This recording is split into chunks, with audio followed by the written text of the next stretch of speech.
Welcome to Noha's narrative where everything feels real and something hides deeper. The door that changed everything. The chandeliers in the grand ballroom of the Vael Hotel were the kind that cost more than most people's home. They hung in tiers above 400 guests, casting soft gold light over champagne flutes and silk gowns, and the carefully arranged smiles of people who had been invited to witness something important. Soren Vael stood near the center of the room. He was 34, tall, with the kind of stillness that came not from peace, but from years of learning to control every visible reaction. His suit was charcoal black, his expression was composed. He had practiced composed for most of his life. Beside him stood Celeste Ryan, his fiancée of 8 months. She was beautiful in the way that took real effort, not the kind you were born with, but the kind you built deliberately. Her gown was pale silver, her hair was pinned back with a single diamond clip. She laughed at the right moments and touched the Soren's arm at the right moments and said right things to the right people, and everyone in the room agreed she was perfect for him. The evening had moved through its stages smoothly. Cocktails, introductions, a short speech from Soren's father, Harlan Vael, who stood at the podium looking like a man who had built this world and fully intended to keep owning it. The formal announcement was minutes away. Then the main doors opened. She did not kick them open. She did not make a sound. The doors simply parted and Nora walked through them. And the room changed before anyone understood what they were seeing. She was not dressed for this occasion. Her coat was worn at the elbows. Her shoes were flat and old. Her dark hair was loose and not quite brushed, falling around a face that was pale and tired and completely. Her dark hair was loose and not quite brushed, falling around a face that was pale and tired and completely unnervingly calm. She looked like someone who had stopped caring what people thought somewhere along the way and had not gone back for it. She was carrying a child, a small boy 3 years old, pressed against her left shoulder with his fingers curled into the fabric of her coat. His dark hair was soft and thick. His eyes were half closed with sleep, but even drowsy, even small. Something about the shape of his face made people in the room look twice without knowing why. Nora did not pause at the entrance. She did not scan the room or hesitate at the edge of it. She walked in a straight line towards Soren Vael, like the 400 people between them were simply weather. The music stopped, not on cue. The string quarter simply trailed off note by note as the musicians turned and saw what was happening. Nora stopped in front of Soren. She looked at him for 1 full second. Her hands were trembling, but her face was not. Then she shifted the boy gently from the shoulder and placed him into Soren's arms with the careful precision of someone who had been rehearsing this moment and was terrified of dropping it.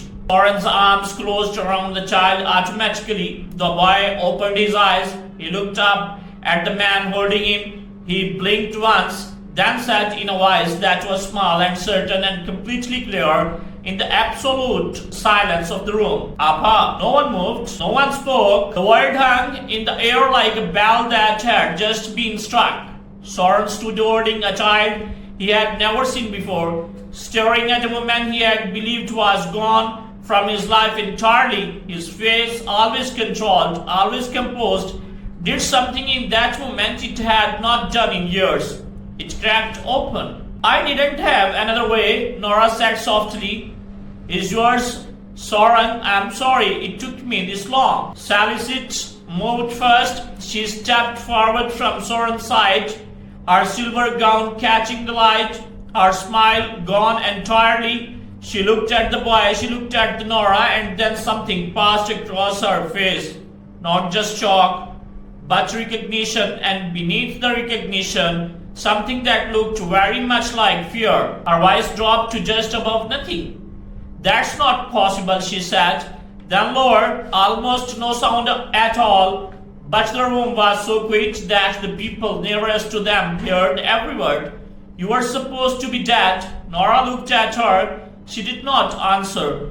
She did not need to. The looks she gave Celeste held 3 years of something that had never been resolved, and every person close enough to see it understood that whatever had been buried between these two women had just come back up to the surface, and it was not finished. The secret buried 3 years deep.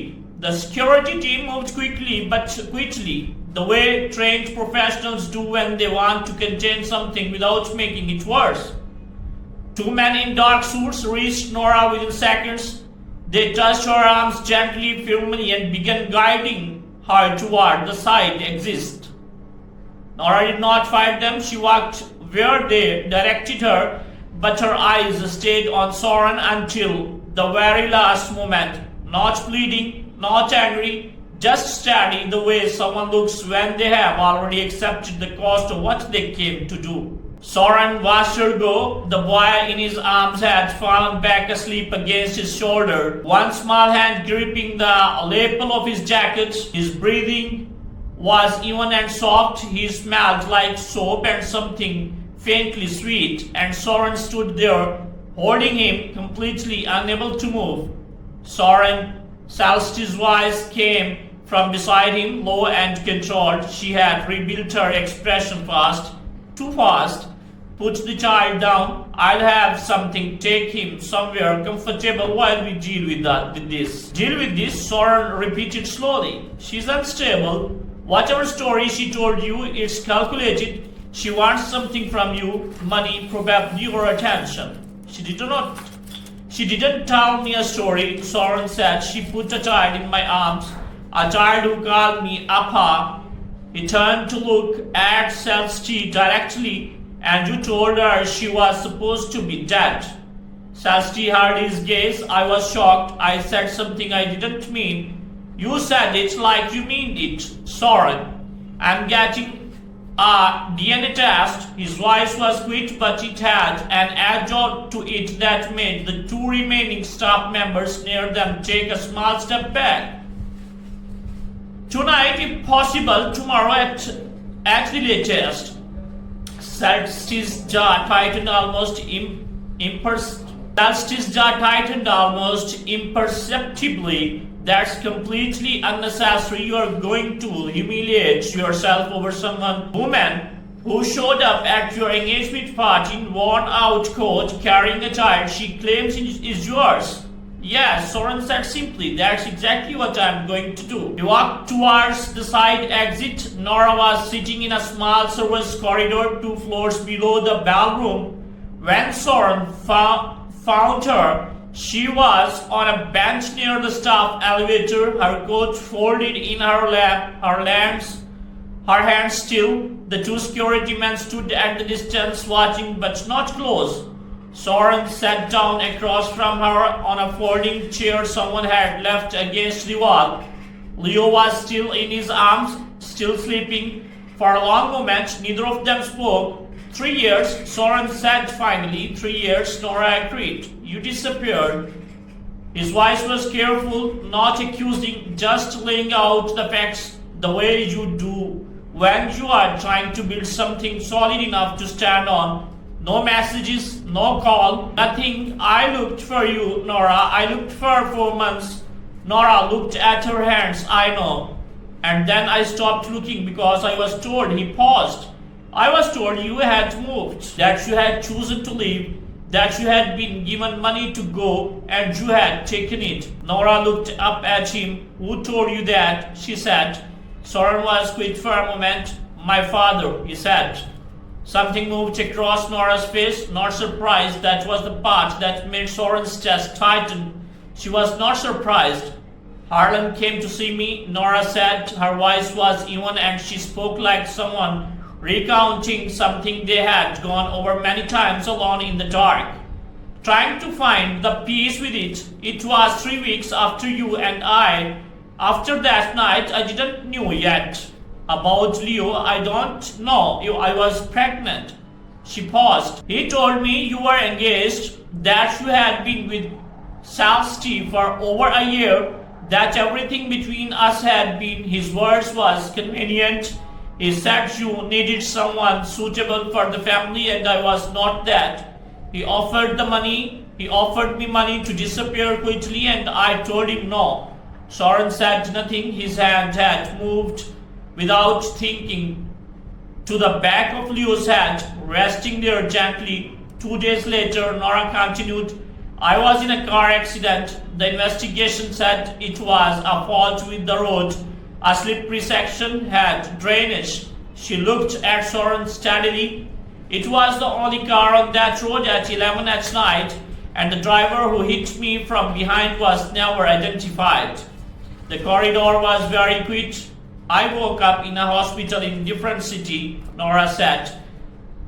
Petra found me, my friend Petra. She was the only person I had called when things started to feel wrong. She had been watching and she came and she got me out before anyone could find me or breathe. I found out I was pregnant 2 weeks later. Soren leaned forward, his elbows on his knees, Leo still resting against his chest. Why didn't you come back? He said. It was not an acquaintance. It was a genuine question and it had real pain in it. Because I didn't know what you knew. Nora said softly, because your father had resources. I didn't have, because I was alone and pregnant and scared. And then I had a baby and I was still alone and still scared. But I also had this small person who needed me to stay alive. She looked at Leo's sleeping face for a moment, and because I found out 6 months ago what Salsty had been involved in, and I realized that coming back without proof would only get me buried properly this time. What is the Salsty involved in? Soren said. Nora reached into her coat pocket and took out a small folded envelope. She held it out to him. Petra found the documents.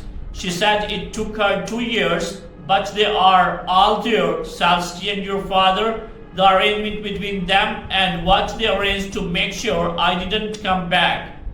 Soren took the envelope. He did not open it yet. He just held it, looking at Nora, at this woman who had come back not with tears of demands, but with evidence and a child and 3 years of survival written quickly into the lines of her face. You called me up, huh? Soren said, looking down at Leo. He has always known your name, Nora said. I showed him your photograph. I told him his father was a good man. She paused. I choose to believe that was still true. Soren opened the envelope. The truth that cannot be unspoken. The documents were not long, 4 pages printed on plain paper, the kind of the paperwork that looks ordinary until you read what it says. Soren read them once, then he read them again. The corridor was silent except for the faint sound of the building settlings around them and the soft breathing of the child against his chest. When he looked up, his face was very still, not the practiced stillness of a man performing composure, something different. The stillness of a person who has just seen the floor of everything they believed in and found it much lower than they thought. My father arranged the accident, he said. Yes, Nora said, and Celeste knew. Celeste suggested it, Nora said quickly. Petra found the message thread. It is on the page 3. Celeste was the one who told Harlan that I was a problem that needed a permanent solution. Your father handled the details. Soren set the papers down on his knee very carefully, the way you set something down when your hands are not entirely steady and you do not want anyone to see you that. Leo stirred against his shoulder. The boy shifted, made a small sound, then settled again with his cheek. Leo stirred against his shoulder. The boy shifted, made a small sound, then settled again with his cheek. pressed against Soren's jacket. Soren's hand moved to his back automatically. She stood next to me all evening. Soren said, not to Nora specifically, just to the air. To the fact of it, she fixed my tie before we came downstairs. She told me she was happy. People who do terrible things are often very good at appearing normal. Nora said. There was no satisfaction in her voice, just the flat truth of it. How long have you had these documents? 6 months, and you waited. I needed to be sure they were real, Nora said. Petra had them verified by 2 separate people. I also needed to know that Leo was safe, that if I came forward and something went wrong again, there was a plan for him. She looked at Soren steadily. I left him with Petra tonight. I only bought him because I knew that walking in there alone, I would be removed in 30 seconds. But walking in with his son, I knew you would not let them take me without hearing something first. Soren was quiet for a long moment. You used him, he said. I protected him, Nora said. I used the one thing I had. I am not going to apologize for surviving Soren. He looked at her, she looked back at him, and whatever he had been about to say next stayed where it was. The DNA results came back the following afternoon. Soren had called in a private medical service at 7 in the morning. The technician was professional and quick and asked no question. By 2 p.m. the next day, Soren was sitting in his apartment with the report open on the table in front of him. Though he already knew what it said, Leo was his son. He sat with that for a long time. The apartment was quieter. Leo was in the next room with Petra, who had arrived that morning with a small bag of boys' things, and had looked at Soren with an expression that was equal parts suspicion and caution. Leo had woken up in this new place and looked around with serious eyes, and then walked to Soren and held up his arms to be picked up, and Soren had picked him up, and that had been that. He called his lawyers first. Then he called the investigators his company kept on retainer. Then he made one more call to a number he had not used in years, a contact who had access to the kind of records that did not appear in ordinary searches. By evening he had everything confirmed independently. He went to see his father that night. Soren Vael lived in the family estate 20 minutes outside the city, a large quiet house full of expensive things and very little warmth. He was in his study when Soren arrived, sitting behind his desk the way he always did, like the desk was position he was defending. He looked up when Soren walked in. He looked at Soren's face, and for the first time in Soren's memory, Soren Vael looked uncertain. Soren placed the documents on the desk. He placed the DNA results beside them. He did not sit down. I am not here to argue, Soren said. His voice was very quiet. I am not here to ask you to explain yourself. I have the explanation. He looked at his father. I am here to tell you what happens next. Harlan opened his mouth. I am transferring my shares in the company to independent control pending a full legal review, Soren said. My lawyers will be in contact tomorrow morning. The evidence about the accident has been submitted to 2 separate law firms and a journalist who covers corporate crime and has been waiting for a story about his family for 4 years. He paused. If you try to interfere with Nora or with Leo or with any part of what happens next, all of it becomes public immediately, not eventually, immediately. Harlan's face had gone very pale. Soren, he said, what she told you is document. Soren said, I checked it myself 3 times. He picked up the document and the results and he put them back in his jacket. You had the mother of my son driven off a road, he said, and then you told me she had taken money to leave. You let me believe that for 3 years. He looked at his father for a long moment. I have nothing else to say to you tonight. He left. Salsty did not wait to be confirmed. By the time Soren's lawyers contacted her the following morning, she had already left the city. She had packed efficiently and quickly, the way someone does when they have always known a day like this might come and have prepared for it quickly. She left behind the diamond ring on the kitchen counter of the apartment Soren had bought for her. Nothing else, no note. Soren looked at the ring for a moment when he found it, then he left it where it was. 3 weeks later, on a Saturday morning, Soren took Leo to a small park near his apartment. It was an ordinary park, nothing special, with a sand pit and 2 oar swings and a bench where parents sat and watched their children with the particular exhausted tenderness of people who have found something worth protecting. Nora was there. There had been talking cautiously and carefully in the way of 2 people who had been through something that left marks and were not yet sure what they were rebuilding or whether they were rebuilding anything at all.